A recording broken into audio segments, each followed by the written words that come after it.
Order! Order! You are an incorrigible delinquent at times. Behave yourself, man! Well, during that speech at the National Farmers Union earlier, the Environment Secretary George Eustice said that farmers were now benefiting from increased confidence because of leaving the European Union, with profits up in many sectors and lamb and beef prices at 10-year highs. He went on to list the many benefits he believed would follow from leaving the EU, pointing to the UK's self-sufficiency in food production increasing for the first time since 2014. I spoke to him earlier.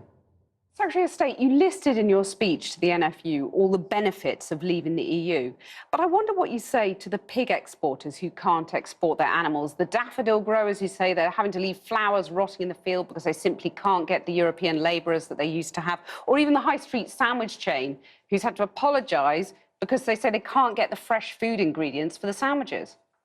Well, I've talked to many of these sectors, and when it comes to the pig sector, there had been a particular issue around one type of test that the Dutch officials at one point were requesting. That's now being resolved. The biggest challenge on the pig sector at the moment is disruption in the Chinese market. And likewise, when it comes to the daffodil industry, much of which is in my constituency, again, I've talked to producers. They would have had major challenges this time anyway because of the quarantine restrictions. And that's the main reason why labour that would normally come has not come. But we are looking at their future labour needs through a future seasonal workers scheme, and we intend to look at adding the ornamental sector at that point. Isn't the reality that the problems of COVID are masking the very many problems of leaving the EU?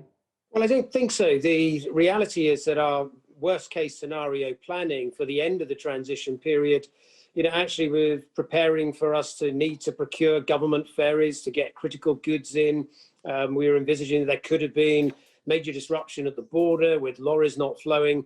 In the event none of that happened, we do now have flows of around 7,000 to 8,000 lorries per day that are making the crossing, without any issues. Yes, there's additional paperwork. Yes, they have to do customs declarations now, but businesses have got used to that, and the trades continue to flow. So by and large, while of course there's been some additional processes and administrative costs that are unwelcome, things have actually gone quite well.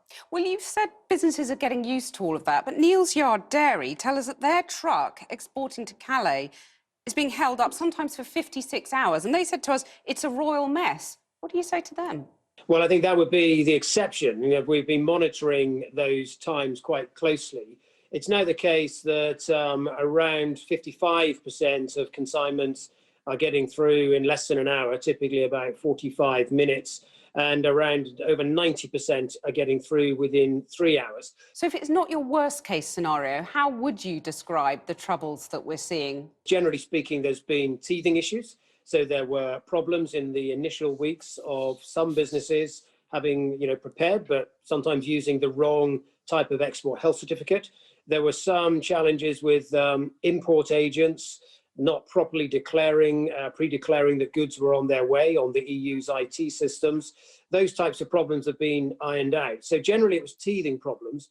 But what we are left with at the end of it, and I don't deny this, is that because we've left the customs union and because we've left the single market, we had to do that if we wanted to regain control of our own laws.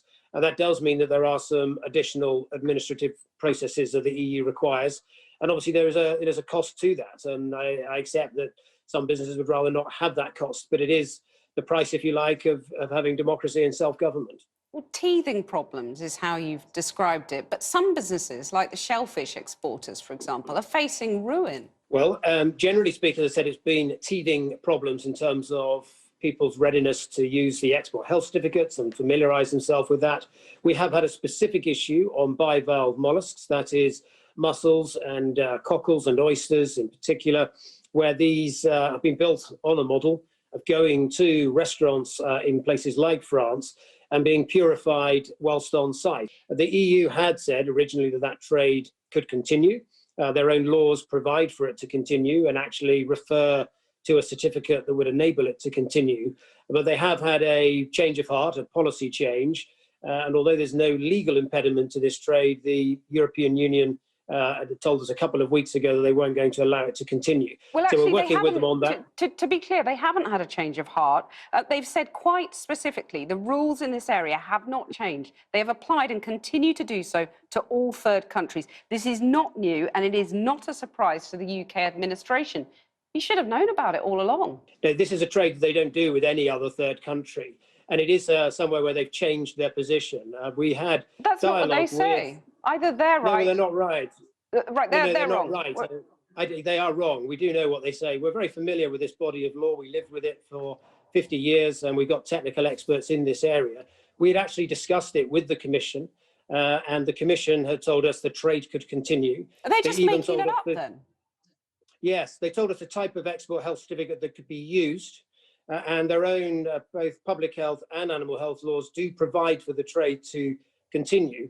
What happened is that the Commission decided, and this was a late decision, that they only took on the first week of February, that they were actually going to change their mind and not allow that trade to continue after all. So what are you going to do about it? Well, we're in a dialogue with them because it's an indefensible decision. There's no public health or even animal health grounds for these sorts of restrictions. So we're obviously trying to persuade them to change that. If they don't, then we will support the industry to invest in our own depuration equipment in this country so that the trade can continue. But a lot of exporters won't have time for that. They will go bust in the meantime. Can you guarantee that the government won't let a single shellfish exporter go bust because of Brexit? Well, what I can say is that yesterday we announced a new scheme to help those shellfish businesses that have been affected by this extraordinary EU decision, to help them with their fixed costs while we find a solution. So, but can you guarantee that you're not going to let a single one of these businesses go bust because of the decision that you took to leave the EU? Well, of course, I can't guarantee what will happen to individual businesses. What I can guarantee is that the government is there to support them. And this week, we've opened a fund that they are eligible to apply to help cover their fixed costs. George Eustace, thanks very much. Thank you. Right. The Brexiteers always boasted that leaving the European Union would result in a bonfire of red tape. But what's the reality since we left the transition phase almost 2 months ago? One way of summing it up is in a string of F words. Fish, fashion, fun, finance and flowers, all in trouble.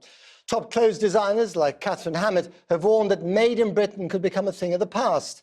Our musicians now need visas and paperwork for each EU country they tour through. Amsterdam last month overtook London as Europe's largest financial share trading centre. Flower growers are forced to let their crops rot in the fields, and shell fishermen face the stench of rotting oysters and financial ruin. Today, talks between the Cabinet Office Minister Michael Gove and the European Commission Vice President made no headway in trying to smooth the flow of goods to Northern Ireland. As our business and global trade correspondent Paul McNamara now explains, the new Brexit bureaucracy is continuing to clog up many export industries. A deal done, and now for some, a new reality. That we could lose up to £300,000 this year. Are you worried? Yeah, terrified, to be honest. For some, fear. For some, anger. It was nothing like the promise that we was given, and I'm furious. This is a Brexit story about bees, cheese and big fat pigs. Well, it smells wonderful. I'm glad. Welcome to Neil's Yard Dairy, where they do a surprisingly good trade in selling cheese to the French, as well as many other EU nations. But in January, EU sales dropped to zero. And thanks to new red tape, the little that is being sold is taking a while. If we can get it to market, this used to take us 5 days, and it will now take us probably 15 days. The whole industry says they've had problems with EU customs staff and paperwork. Wrong fonts, wrong page numbering, and apparently here, wrong paperwork itself issued by the government. Health certificates which are in place on this side do not appear to fill the requirements of the EU. So even if you fill the paperwork in, it's not the right paperwork? If you fill the paperwork in correctly, it's still very much hit and miss whether your goods will be allowed through. These are the so-called teething issues of Brexit, and the government says they're working with the EU to iron out delays. How many weeks ago should these have gone? Probably about 3 weeks ago now. 3 weeks ago? Yeah. They're lively. Yeah, they're lively, they're hungry. But... For some industries, though, their problems are baked into the Brexit deal itself. Within the deal that was set up with the EU, our meat exports are liable to 30% checks. New Zealand, for example, as another third country, are only liable to 1% checks. So every load that's going through is requiring such scrutiny that on fresh produce that just isn't sustainable. Trade here with the EU is down 50%, but Jack's family firm owns 2,000 pigs, and those not being sold still need to be fed. Every day, each one of these pigs is eating through about 4 kilos of this feed. And the bigger they get, the fatter they get, the hungrier they get, the more they keep eating. The Brexit bill, much like these pigs themselves, is getting bigger by the day. Big fat pigs actually present a big fat problem. Abattoirs simply don't want them this big, and meat stores are filling up. At this rate, Jack's losing £20 on every pig. So delays and depressed demand down to Brexit are costing him heavily. Well, if you run the costs that I've looked at, you know, and you say that we might lose up to £300,000 a year, I certainly won't be in it for a long time if we're going to do that. And I think we could see, you know, anything up to 15% of producers in the UK go out of business if this goes on much longer. That concern is echoed across an industry that estimates right now there are 100,000 pigs on UK farms that would have gone to slaughter but for Brexit. So some industries have teething problems, some industries are on their knees, some are floating in the wind. The Northern Ireland Protocol doesn't know what it's doing at the moment, so we can't ship any parcels to Northern Ireland because everything gets rejected. And it's the same in most of Europe. As soon as it lands in France, it just gets sent back. What's happening with this bloody hat? But hats and exports aren't Patrick's major problem right now. 15 million bee imports are. He's bought £300,000 worth of bees from Italy and is now planning to import them via Ireland and Northern Ireland. Is he allowed?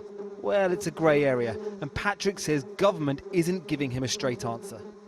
It sounds like a bit of a punt, though. It is a punt. I don't have any choice. I've got £300,000 worth of bees that I've got to pay for. What do you want me to do with them? You know, we're going to drive them to France somewhere and just let them go? This is bigger than bees, says Patrick. It's about the fruit farms that need them for pollination. No bees, no fruit, lots more imports from Europe. Can I ask you a personal question? Yeah, go on. Go on, a few years back, when you were asked remain or leave. I left. Yeah, absolutely. Is this quite how you imagine No. Brexit panning out? Nothing like it. It was nothing like the promise that we was given. No, we were bid sold down the river.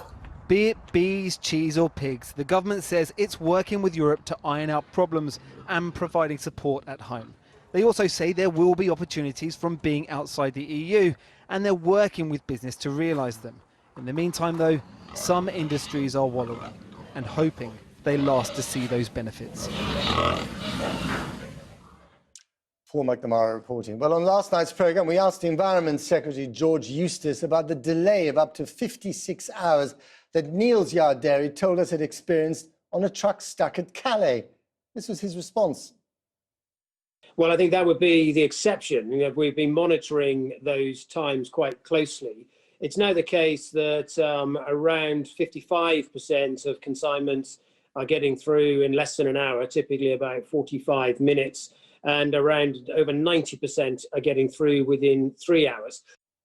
And that was George Eustice last night. Well, earlier I spoke to Ireland's Minister for European Affairs, Thomas Byrne, and I started by asking him whether all the trade disruption, including on the Northern Ireland border, should make clear to everyone how high the stakes are on the island of Ireland. Well, it certainly reminded of how high the political stakes are, because we had a similar situation with the Internal Market Bill, which of course went on for months when Britain purported to break international law. Thankfully, that was resolved as well, and we bore no ill feeling at that time. We moved on because we know that that's in the best interests of all of the people of Northern Ireland, that both sides, whether it's the European Union and Britain or Britain and Ireland, that we know that we work best together and the people of Northern Ireland are best served when we're sitting around a table talking with both communities and making sure that we're trying to look for solutions rather than dwelling on problems. But there is a real danger there, isn't there, on the island of Ireland, is that if there's any hint of a hard border at all, then sectarian violence could flare up again quite easily. And we saw that in recent weeks. Well, first of all, there's no hint of a hard border on the island of Ireland, and that's because of the protocol. Brexit presented Ireland and the island of Ireland with a problem. The protocol then becomes the answer to that. But what we see with the internal market bill and what we saw briefly with Article 16 is that when one side on the Northern Ireland issue, or any issue surrounding it, takes a unilateral action, there is an equal but opposite reaction usually, and that can, of course, always have the potential to degenerate into things that we don't want to happen. If you speak to the DUP in Northern Ireland, they will say actually they hate the idea of this so-called border on the Irish Sea. They think that's the thin end of the wedge and the end of the union as far as they are concerned. So what can you say to them to reassure them while at the same time reassuring Brussels that the single market will stay intact? Well, what we'll say is, we'll speak hard truth first. This is a result of Brexit. The protocol is the answer to Brexit. The DUP supported Brexit. If Theresa May's original deal had gone through, this would not be an issue. This is the next best solution, but it is a solution that has advantages. And I say this very clearly to the DUP and to all our unionist neighbours and friends.